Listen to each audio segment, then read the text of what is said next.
Ay guys, meron naman tayong ayan, Estrada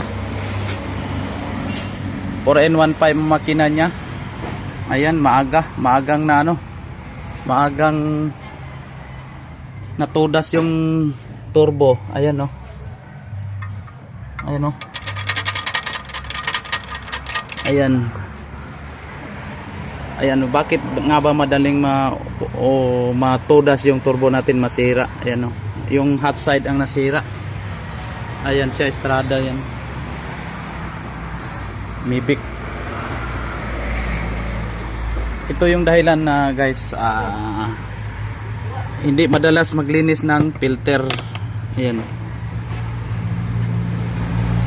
Kasi maalikabok ang area itong filter na to, tingnan mo. Ayan, oh. Tingnan nyo guys, oh. Ayan. Ayan, oh. Ito yung kadahilanan na yan. Sa tudas sa 40,000 tudas na. Ayan, oh. Oh. Ito yung sumisira ng turbo natin. Ayan. Panginin niya ni po. Ayan, nasisira kaagad. Ayan, oh. Araming buhangin, oh. Ayan.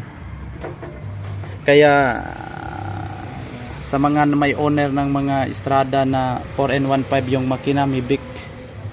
Ayan, linis tayo ng filter, air filter, at saka iwasanin natin na galing sa malayo ang biyahe, patay agad.